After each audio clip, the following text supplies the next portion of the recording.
Hello दोस्तों, स्वागत है आपका आपके अपने इस यूट्यूब चैनल अभिनंदन एकेडमी काला पीपल में, जिसमें कि हम मैथ्स पढ़ रहे हैं। और मैथ्स में जो चैप्टर है रेशियो एंड प्रोपोर्शन हम कंप्लीट करने वाले हैं, जिसके 2 लेक्चर कंप्लीट इसमें डल चुके हैं। आज रहेगी थर्ड क्लास। तो जो भी विद्यार्थी इसे फर्स्ट बार देख रहा है वो इसकी पहले की जो 2 क्लास डल चुकी है उनको देखे, ताकि ये जो मैं आगे के कॉन्सेप्ट करवाऊँ ये इसको सिस्टमेटिक तरीके से समझ में आते जाए। तो स्टार्ट करते हैं हम रेशियो एंड प्रोपोर्शन।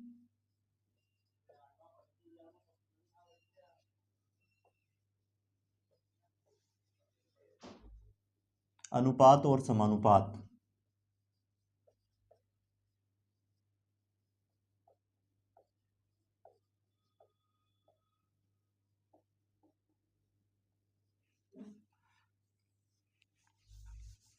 अब इसमें हम जो पिछली क्लास में हमने कॉन्सेप्ट किए थे उनसे आगे के कॉन्सेप्ट करने वाले हैं। जैसे कि हमने लास्ट कॉन्सेप्ट किया था उसको हम रिवाइज करते हैं। कॉन्सेप्ट क्या था? यदि हमें दे दिया जाए क्या,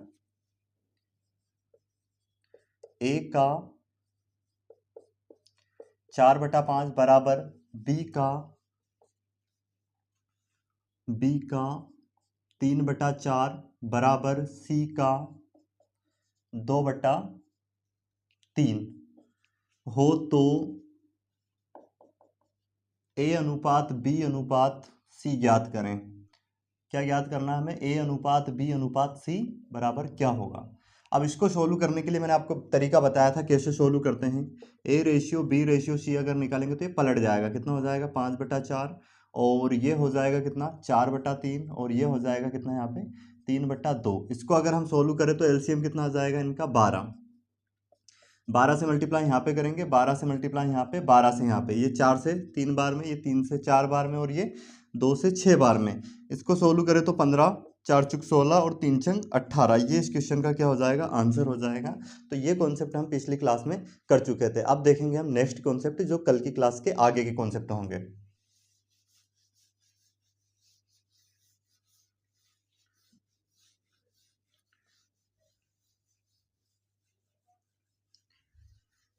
यहाँ पे हम समझेंगे अब समानुपात का कॉन्सेप्ट क्या होता है। समानुपात का कॉन्सेप्ट जैसे यदि हमें दे दिया जाए क्या, ए अनुपात बी समानुपात सी अनुपात डी, तो इसको हम लिख सकते हैं ए बटे में बी और बराबर क्या होगा? सी बटे में डी। अब जैसे कि इस पे क्वेश्चन कैसे आएंगे, क्वेश्चन को आप समझने का प्रयास करें। यहाँ पे जैसे हमें दे दिया जाए एक्स अनुपात 25 और समानुपात 75 अनुपात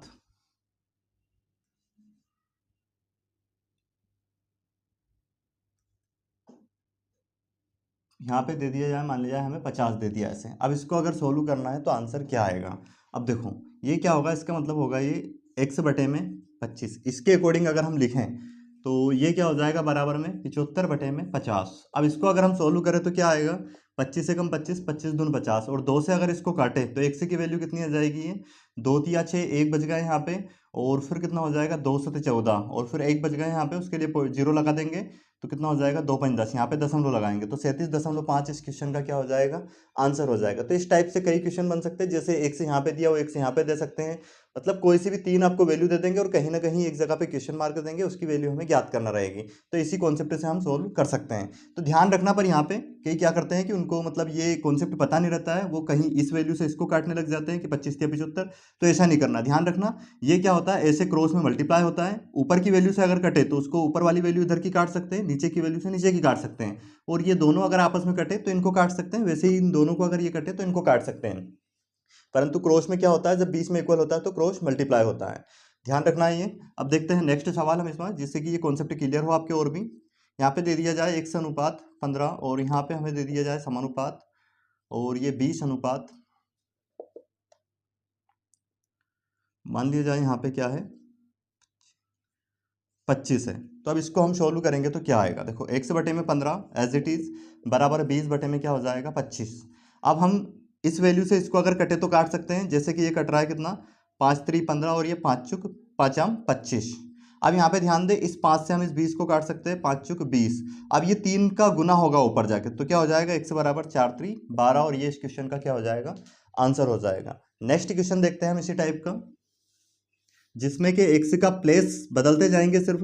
जैसे यहाँ पे हमें दे दिया जाए 35 रेशियो एक्स, और ये समानुपाती, प्रोपोर्शन बोलते हैं इसको इंग्लिश में, और यहाँ पे हमें दे दिया जाएगा, मान लीजिए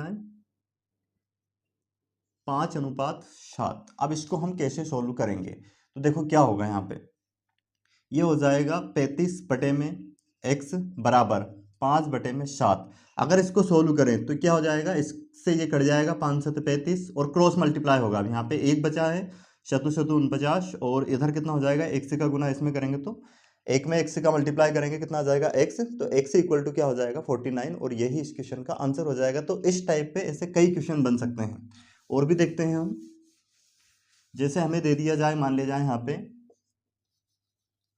85:17 x/5। अब इसको अगर हम सोल्व करें तो क्या आएगा, या फिर यहाँ पे दे दिया जाए, मान लिया हमें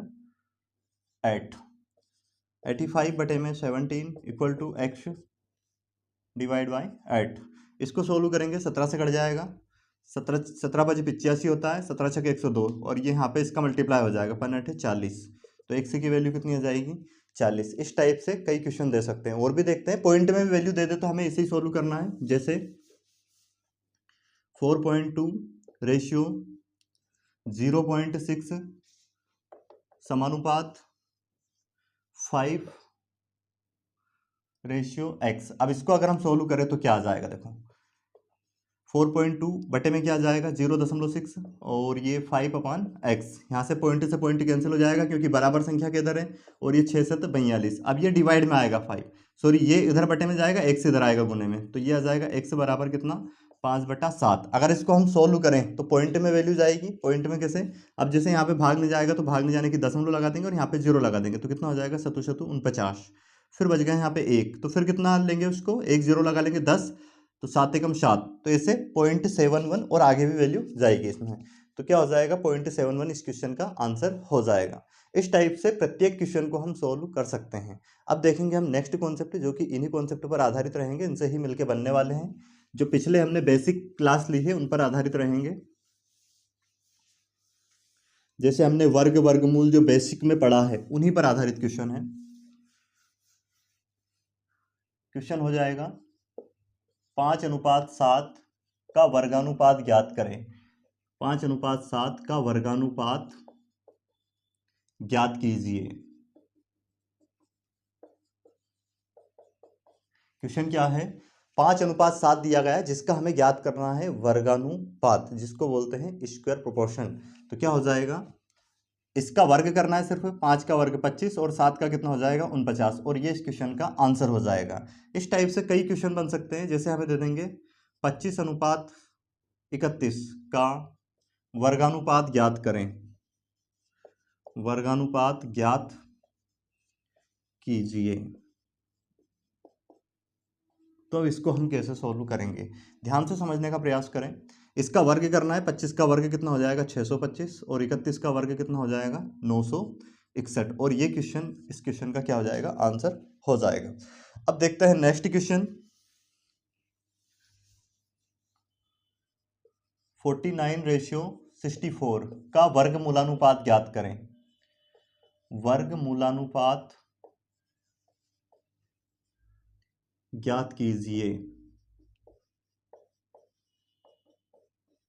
अब इसका वर्गमूलानुपात हम कैसे निकालेंगे, इसका आपको वर्गमूल निकालना है। वैसे आपको 20 तक याद है तो डायरेक्ट आ जाएगा। इसका अगर हम वर्गमूल निकालें 49 का तो कितना आएगा 7, और 64 का निकालेंगे तो कितना आएगा 8।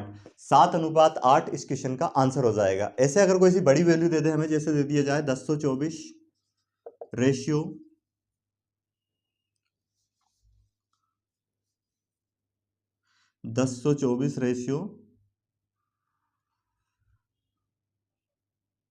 841 का वर्गमूलानुपात ज्ञात करें।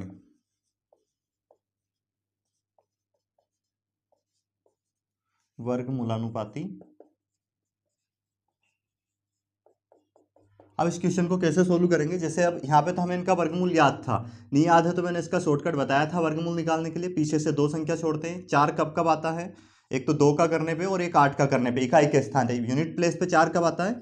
2 का अगर हम वर्ग करें तो 2 दूनी 4, इकाई के स्थान पे 4 आता है। 8 का करते हैं तो 64, उसमें भी इकाई के स्थान पे 4 आता है। तो 2 और 8 का करने पे 10 के नजदीक कौन सी संख्या का वर्ग होगा? 3 का, क्योंकि 3 का वर्ग 9 होता है। अब 3 का गुना एक ज्यादा में करेंगे, 4 में 3 चुक 12। अब यहाँ पे ध्यान दें, ये 3 चुक 12 हमने, ये जो 12 है ये इस 10 से क्या है, या फिर ये जो 10 है 12 से क्या है, छोटी संख्या है, तो यहाँ से हम छोटी संख्या लेंगे, तो इसका तो आ जाएगा 32। और इसका अगर निकालें तो पीछे से वही एक संख्या, दो संख्या छोड़ेंगे। एक कब कब आता है? एक तो 1 का करने पे और एक 9 का करते हैं 81, इकाई के स्थान पे 1 आता है। 8 के नजदीक जो वर्ग है वो 2 का है, 3 का तो ज्यादा हो जाएगा, 2 का गुना एक ज्यादा में करना है, 2 का गुना 3 में करेंगे 6 आएगा। जबकि यहाँ पे क्या है, 8 जो है 6 से बड़ी संख्या है, तो यहाँ से हमें बड़ी संख्या लेनी पड़ेगी। तो इसका आंसर हो जाएगा 32:29 क्या हो जाएगा, इसका वर्गमूलानुपात हो जाएगा। अब देखते हैं नेक्स्ट क्वेश्चन। ऐसे कई सारे क्वेश्चन बन सकते हैं, जैसे यहाँ पे दे दिया जाए, मान लीजिए हमें 144:169 का वर्गमूलानुपात ज्ञात करें, तो 144 का जाएगा 12 और 169 का क्या जाएगा 13, 12:13 इस क्वेश्चन का आंसर हो जाएगा। अब नेक्स्ट क्वेश्चन देखते हैं और नेक्स्ट कॉन्सेप्ट रहेगा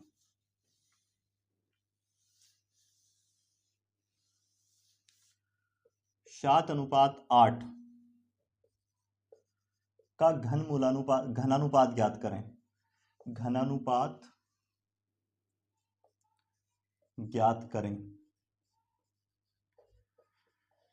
वीडियो को अंत तक जरूर देखना है, काफी सारे कॉन्सेप्ट आपको सीखने को मिलेगा इसमें। आपको घनानुपात, घनमूलानुपात, उसके बाद मध्यानुपात, उसके बाद मध्यानुपात के बाद तृतीयानुपात, चतुर्थानुपात, प्रथमानुपात, ये सब कैसे निकालते हैं, इन पे जो क्वेश्चन बनते हैं। और आजकल जो नए पैटर्न के क्वेश्चन आ रहे हैं इसमें जैसे दे देंगे कि उसका मध्यानुपात और घनानुपात, मध्यानुपात और बोलेंगे उसका तृतीयानुपात का अनुपात याद करें। इस टाइप से जो भी क्वेश्चन बनते हैं वो सारे कॉन्सेप्ट आज की क्लास में हम कंप्लीट करने वाले हैं, इसलिए वीडियो को अंत तक जरूर देखना है, काफी सारे कॉन्सेप्ट सीखने को मिलेंगे।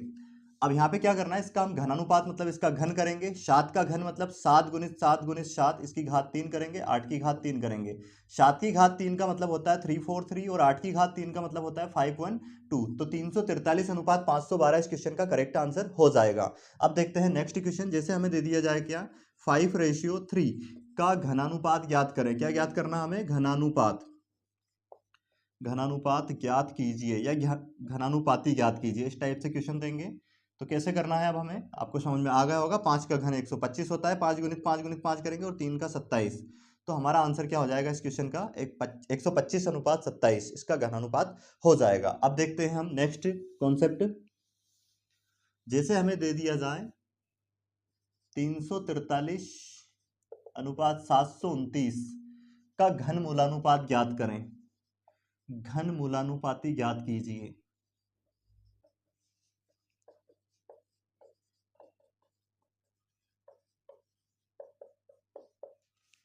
क्या ज्ञात करना है इसका हमें? घन मूलानुपाती। जैसे अभी हमने वर्गमूल निकाला था, वैसे मैंने आपको बेसिक क्लास में घनमूल निकालना भी सिखाया है। इस पे घात 3 ये रहेगी, यहाँ पे इसका घनमूल निकालेंगे 343 का, तो क्या आएगा 7 आ जाएगा। और इसका 729 का निकालें तो क्या आएगा 9 आएगा। और यही इस क्वेश्चन का क्या हो जाएगा, आंसर हो जाएगा 7:9। ये तो वैल्यू जैसे कि आपको 10 तक घन याद है, डायरेक्ट आपने लिख दिया। अगर यहाँ पे बड़ी वैल्यू आ जाती है, जैसे आ गए यहाँ पे मान लीजिए 15,625 और 9261 का घन मूलानुपात ज्ञात करें। घन मूलानुपाती ज्ञात करें।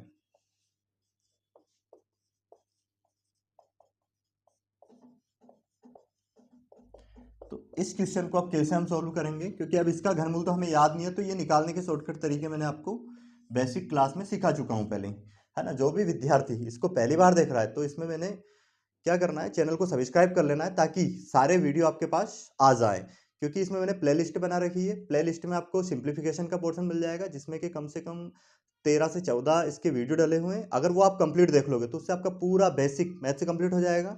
उसके बाद अरिथमेटिक में भी काफ़ी सारे पोर्शन मैंने कंप्लीट करवा रखे हैं, जैसे कि इसमें प्रतिशत कंप्लीट करवाया है, प्रॉफिट एंड लॉस के कॉन्सेप्ट कंप्लीट करवाए हैं, डिस्काउंट करवा दिया है, और अब चल रहा है इसमें क्या, रेशियो एंड प्रोपोर्शन चल रहा है। और एडवांस मैथ्स में भी मैंने मेंसुरेशन की कंप्लीट सीरीज बना रखी है, जिसमें आपको पूरा कंप्लीट बहुत एडवांस लेवल का मैथ्स से पढ़ाया है। ट्रिग्नोमेट्री कंप्लीट है उसमें, ये सारे टॉपिक इसमें कंप्लीट है। एलजेब्रा भी कंप्लीट करवा रखा है लगभग। तो इस चैनल से आपको बहुत कुछ सीखने को मिलेगा। इसको आप सब्सक्राइब जरूर करें और शेयर भी करें, ताकि अदर लोगों का भी फायदा हो। क्या करेंगे, इसका घनमूल निकालेंगे। ये सारे तरीके उसमें बेसिक मैथ्स में पढ़ाया है कि घनमूल डायरेक्ट हम कैसे निकालेंगे, पर फिर भी यहाँ पे कोशिश कीजिए सीखने का, जो पहली बार आए हैं चैनल पे। क्या करेंगे, इसका ये जो 5 है, इकाई के स्थान पे जो संख्या होगी उसको देखेंगे कि कौन सी संख्या का घन करने पे आ रहा है, या फिर डायरेक्ट 5 का घन कर दो तो कितना आएगा 125। तो इसके इकाई के स्थान पे जो आए उसको ले लो आप बस, क्योंकि 10 तक घन सभी को याद होता है। 5 गुणित 5 गुणित 5 करेंगे 125, इसका इकाई का स्थान लेंगे 5 आएगा। इधर ये जो 15 है कौन सी संख्या के घन के नजदीक है, 2 के, क्योंकि 3 का तो 27 ज्यादा हो जाएगा, यहाँ पे क्या लेंगे इसलिए हम 2, तो इसका तो 25 आ गया। वैसे इसका निकालते हैं तो एक, एक का घन करते हैं एक ही आता है, तो यहाँ पे एक लेंगे हम। और 9 कौन सी संख्या के नजदीक का घन है, 2 का करते हैं 8 आता है, तो कितना आ जाएगा 21। और 25:21 इस क्वेश्चन का क्या हो जाएगा, आंसर हो जाएगा। तो इस टाइप से काफी सारे सवाल बन सकते हैं। और भी जैसे हम सवाल ले लेते हैं, यहाँ पे हमें दे दिया जाए, मान लिया जाए कितना 1728, और यहाँ पे दे दिया जाए हमें 3375। क्या दे दिया जाए, 3375 का घनमूलानुपात ज्ञात करें। तो कैसे निकालेंगे इसका, अगर हम घनमूल निकालते हैं तो अभी ये जो शॉर्टकट तरीके बताए इनसे आप निकाल सकते हो। वैसे ये 12 का है और ये 15 का है, और भी कट जाएगा, 3 चूक 12 3 5 15, तो 4:5 इस क्वेश्चन का क्या हो जाएगा, करेक्ट आंसर हो जाएगा। तो हम अभी तक जो सीख चुके हैं इसमें क्या, वर्गानुपात निकालना, वर्गमूलानुपात निकालना, फिर घनानुपात, फिर घनमूलानुपात। अब सीखेंगे हम इसमें मध्यानुपात निकालना, मध्यानुपाती ज्ञात करना।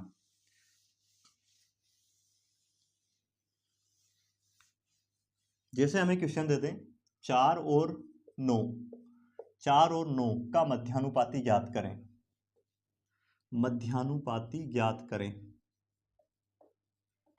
मध्यानुपाती ज्ञात कीजिए।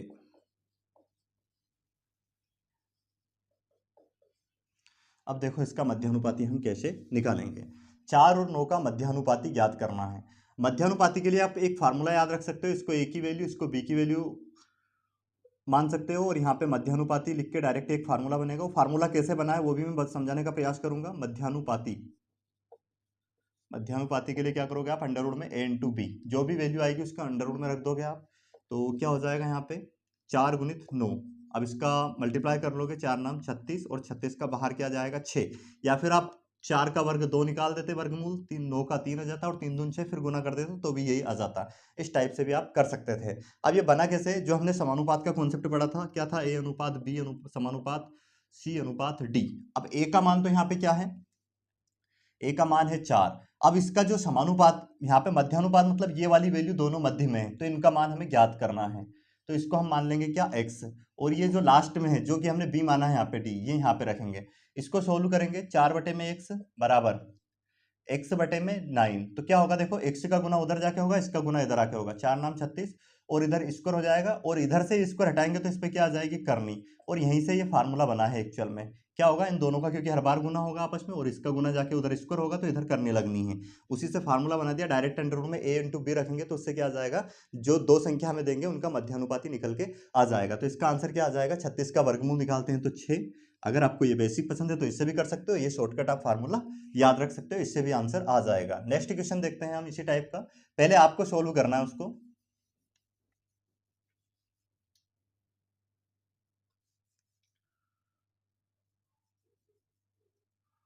8 और 18 का आपको क्या निकालना है, मध्यानुपाती ज्ञात करना है। अब कैसे करेंगे इसको सोल्व, देखो यहाँ पे अंडर रूट में क्या रखेंगे, 8 गुणित 18। अब इनका अगर हम मल्टीप्लाई करते हैं तो कितना आ जाएगा, ये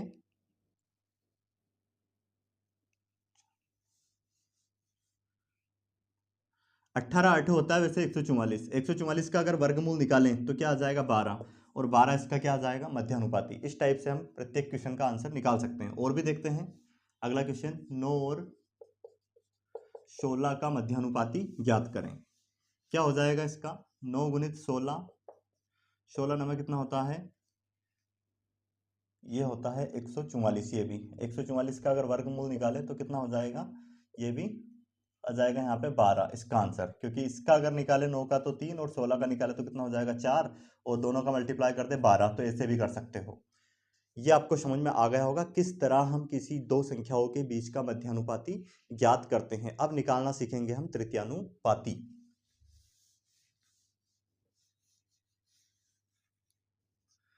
3 और 6 का तृतीयानुपाती ज्ञात करें, तृतीयानुपाती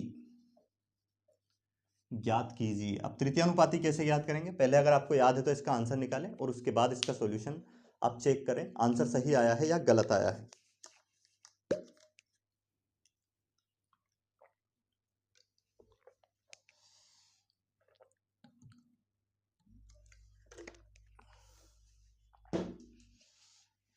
चलो देखते हैं क्या होगा। देखो 3 और 6 का अगर हम तृतीयानुपाती ज्ञात करें तो इसके लिए क्या करना पड़ेगा, हमें एक फार्मूला याद रख सकते हैं तृतीयानुपाती के लिए। तृतीयानुपाती, ये जो b है, b का स्क्वायर, इसको a मान लेंगे, इसको b मान लेंगे, b का स्क्वायर बटे में a, b का वर्ग करेंगे और उसको a के मान से भाग दे देंगे। तो b की जगह पे क्या है, 6 का वर्ग करेंगे और उसको डिवाइड कर देंगे 3 से। तो कितना हो जाएगा, 6 छंग 36 और बटे में 3 रखेंगे तो 3 एकम 3, 3 दूनी 6। तो इस क्वेश्चन का आंसर क्या हो जाएगा, 12। अब देखते हैं नेक्स्ट क्वेश्चन। 4 और 6 का हमें ज्ञात करना है तृतीयानुपाती क्या आएगा। 4 की जगह b की जगह पे क्या है 6, तो 6 का वर्ग करेंगे और बटे में क्या रखेंगे 4 a। तो कितना हो जाएगा 6 छंग 36 और इसको 4 से भाग देंगे, 4 नाम 36। तो इस तरह से आप किसी भी संख्या का क्या निकाल सकते हो, तृतीयानुपाती निकाल सकते हो। अगर इसको आप बेसिक से करें तो ये फार्मूला होता है, ये जो बेसिक हमने पढ़ा था a अनुपात b समानुपात c अनुपात d। इससे क्या हो जाएगा, यहाँ पे a की जगह पे 4 रखेंगे, b की जगह पे क्या रखेंगे 6।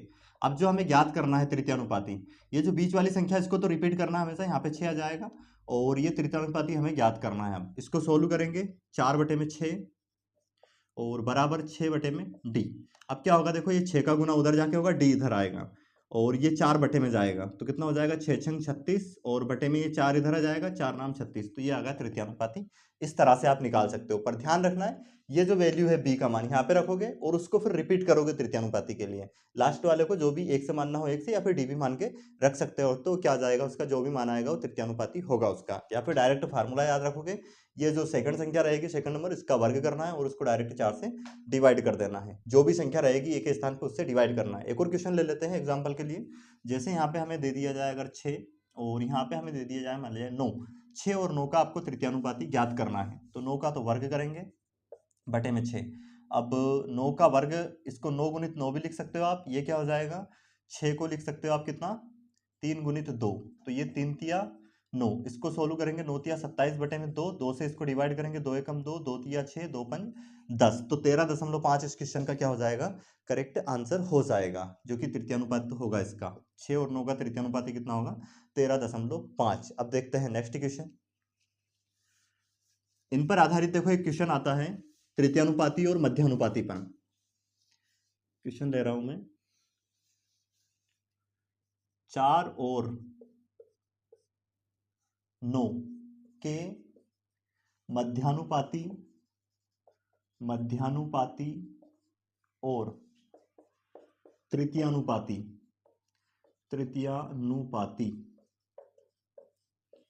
के बीच का अनुपात ज्ञात करें। के बीच का अनुपात ज्ञात कीजिए। अब इसको आप कैसे करोगे, देखो सबसे पहले आपसे क्या पूछा, इनका मध्यानुपाती और तृतीयानुपाती के बीच का अनुपात ज्ञात करना। मध्यानुपाती के लिए क्या करेंगे 4 9, इससे मध्यानुपात आ जाएगा। और तृतीयानुपाती के लिए क्या करोगे, b का स्क्वायर, 9 का स्क्वायर बटे में कितना रखेंगे 4। अब इसको सोल्व कर देंगे, ये कितना 9 चुके 36 का कितना आ जाएगा बाहर 6 और यहाँ पे कितना हो जाएगा 9 का वर्ग करेंगे 81 और बटे में 4। अब इसको अगर सोल्व करें तो देखो इसका गुना इधर होगा 4 का, या फिर इसके बटे में कुछ नहीं है मतलब 1 है, तो एलसीएम कितना आ जाएगा 4। 4 से गुना यहाँ पे करेंगे, 4 से गुना यहाँ पे करेंगे, 4 से 4 कैंसिल और ये हो जाएगा कितना 6 6 चुक 24 और ये हो जाएगा कितना 81। इसको 3 से काट सकते हो वैसे, 3 8 24 और ये हो जाएगा 3 दून 6 3 7 21। तो 8:27 इस क्वेश्चन का करेक्ट आंसर हो जाएगा। इस टाइप से हम ऐसे क्वेश्चन का आंसर दे सकते हैं। अब इसी पर आधारित एक और क्वेश्चन मैं आपको दे रहा हूं, उसका आंसर आपको निकालना है, सेम इसी कॉन्सेप्ट पर आधारित।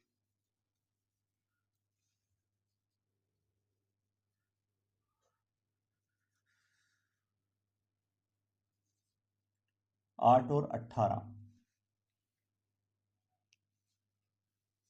का आपको क्या ज्ञात करना है, मध्यानुपाती और तृतीयानुपाती का अनुपात ज्ञात करना है। देखो सबसे पहले तो मध्यानुपाती के लिए वही 18 गुणित 8 या फिर 8 गुणित 18, बात एक ही होगी। यहाँ पे b का वर्ग करेंगे, 18 गुणित 18 लिख सकते हैं उसको, बटे में 8। इसको अगर सोल्व करें तो ये हो जाएगा 8, 4 से 6 से, इसको 2 से काटते हैं पहले, 2 चुक 8 और ये 2 से कट जाएगा, 2 नाम 18। इसको 2 से काटते हैं कितने बार में, 2 दूनी 4 और ये 2 नाम 18। ये 18 8 144 का 12 आ जाएगा और इधर कितना आ गया है, ये 9 गुणित 9 तो 81 हो जाएगा, बटे में 2। इसको अगर काट सकते हैं रेशियो में, 2 छंग 12, सॉरी 3 चुक 12 और ये 3 से 3 दून 6, 3 7 21। इसका गुना इधर आके हो जाएगा तो 4 दून 8। तो इसका आंसर भी क्या हो जाएगा, 8:27। इस क्वेश्चन का भी करेक्ट आंसर यही हो जाएगा। तो उम्मीद है आपको ये समझ में आ गया होगा कि मध्यानुपाती कैसे निकालेंगे, तृतीयानुपाती कैसे निकालेंगे। अब हम सीखेंगे चतुर्थानुपाती निकालना, कि कैसे किसी संख्या का हम चतुर्थानुपाती निकालेंगे।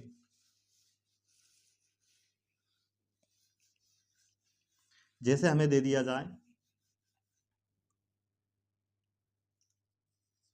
3, 6 और 8 का चतुर्थानुपाती ज्ञात करें। चतुर्थानुपाती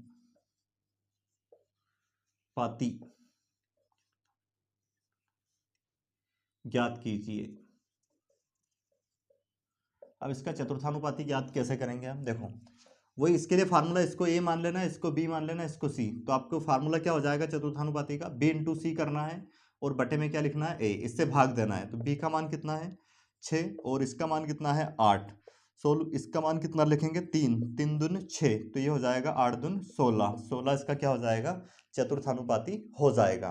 और देखते हैं नेक्स्ट क्वेश्चन क्या याद रखोगे, फार्मूला बी इंटू सी बटे में ए। अब अगला क्वेश्चन लेते हैं, 4, 6 और 10 का हमें ज्ञात करना है चतुर्थानुपाती। वो इस फार्मूले में मान रखेंगे, कितना रखेंगे, 6 गुणित 10 बटे में 4। इसको 2 से काटेंगे पहले, 2 दून 4, 2 तिया 6 और ये 2 5 10, तो 5 3 15। ये इसका क्या हो जाएगा, चतुर्थानुपाती। अब आपको ये भी समझ में आ गया होगा कि कैसे हम चतुर्थानुपाती निकालेंगे। अब सीखेंगे हम प्रथमानुपाती निकालना। यही क्वेश्चन लेते हैं हम, 4, 6 और 10 का हमें चतुर्थानुपाती की जगह पे हम ज्ञात करना है हमें प्रथमानुपाती। प्रथमानुपाती, अब देखो इसको अगर हम इससे करना चाहें, ए अनुपात बी अनुपात सी अनुपात डी, तो प्रथमानुपाती हमें ज्ञात करना है, यहाँ पे इसको 1 से मान लेंगे, ठीक है। अब क्या होगा, ये यहाँ पे समानुपात रहेगा, ये बटे में बी आएगा और बराबर कितना होगा, ये सी बटे में डी। अब देखो यहाँ पे होगा क्या, ये जो वैल्यू है ये गुने में जाएगी, तो क्या हो जाएगा बी इंटू सी और बटे में डी। मतलब ये इसको प्रथमानुपाती, इसको हमने 1 से मान लिया है, ठीक है। तो ये 1 से बटे में बी हो गया और ये सी बटे में डी, बी का गुना उधर जाएगा, बी गुणित सी और बटे में डी है ही सही। अब ये फार्मूला क्या बना हमारे पास, किन दो संख्याओं का गुना होगा आपस में, बी का और सी का। मतलब यहाँ पे जो दो संख्या है इनको अगर हम माने तो इन दोनों का गुना होगा और लास्ट में बटे में क्या आएगा, ये डी बटे में आएगा। तो इसका अगर इसको आप फार्मूला के रूप में बनाना चाहो प्रथमानुपाती के लिए, तो क्या बना देंगे हम, ए बी सी। तो इसका फार्मूला जो बनेगा क्या बनेगा, ए इंटू बी और बटे में क्या हो जाएगा सी। इससे क्या निकल जाएगा, इसका प्रथमानुपाती निकल जाएगा, प्रथमानुपाती ज्ञात हो जाएगा। प्रथमानुपाती के लिए ये फार्मूला याद रखोगे, क्या करना है, ए इंटू बी और बटे में क्या हो जाएगा सी। ए का मान 4, बी का मान 6 और सी का मान कितना 10। इसको अगर सोल्व करें तो ये हो जाएगा 6 चुक 24 बटे में 10। तो कितना हो जाएगा, यहाँ पे पॉइंट आ जाएगा 2.4, इस क्वेश्चन का आंसर हो जाएगा। एक और क्वेश्चन देख लेते हैं हम इस टाइप का, 8, 10 और 12 का हमें प्रथमानुपाती ज्ञात करना है। तो क्या करेंगे, इन दोनों का गुना करेंगे, 8 इंटू 10 बटे में 12। इसको सोल्व करेंगे, 2 से कटेगा या फिर 4 से कट जाएगा, 4 3 12, 4 दून 8, 10 दून कितना होगा 20, 3 से भाग देंगे, 3 छंग 18, 2 बच गए हैं। तो भाग दे जाने की दशमलव और फिर 3 छंग 18 और 3 ऐसे चला जाएगा पॉइंट में, तो क्या हो जाएगा 0.66, इसका क्या हो जाएगा प्रथमानुपाती। तो इस टाइप से हम प्रथमानुपाती ज्ञात कर सकते हैं। तो उम्मीद है आपको आज की क्लास में समझ में आया होगा कैसे हम वर्गानुपात निकालते हैं, कैसे हम उसका वर्गमूलानुपात निकालते हैं, वो घनानुपात, घनमूलानुपात, फिर उसके बाद मध्यानुपात, तृतीयानुपात, और मध्यानुपात और तृतीयानुपात के बीच अनुपात कैसे निकालते हैं, उसके बाद चतुर्थानुपात, प्रथमानुपात। ये सारे जो अनुपात होते हैं ये सारे आपको समझ में आ गए होंगे। अब जो नेक्स्ट क्लास होगी इनसे थोड़े एडवांस कॉन्सेप्ट और आगे के जो कॉन्सेप्ट होंगे वो हम कंप्लीट करेंगे। इस तरह से आज हमने अनुपात समानुपात की ये तीसरी क्लास खत्म की है। ऐसे इसकी 5 से 6 क्लास होगी जिसमें पूरा कंप्लीट बेसिक हो जाएगा अनुपात समानुपात का। उसके बाद आप जो भी क्वेश्चन आपके बुक में जो मिलेंगे इसके, उसकी थ्योरी आप समझ पाओगे और उसके क्वेश्चन आप कर पाओगे। तो इसलिए आपका प्रयास ये होना चाहिए जल्दी से जल्दी आप थ्योरी कंप्लीट करें। इन वीडियो को 2-2 3-3 बार देखें ताकि सारे कॉन्सेप्ट दिमाग में आपके छप जाए। फिर जो भी क्वेश्चन सामने आएगा उसको आप कर पाओगे और स्पीड भी और साथ में एक्यूरेसी भी आपकी अच्छी हो जाएगी।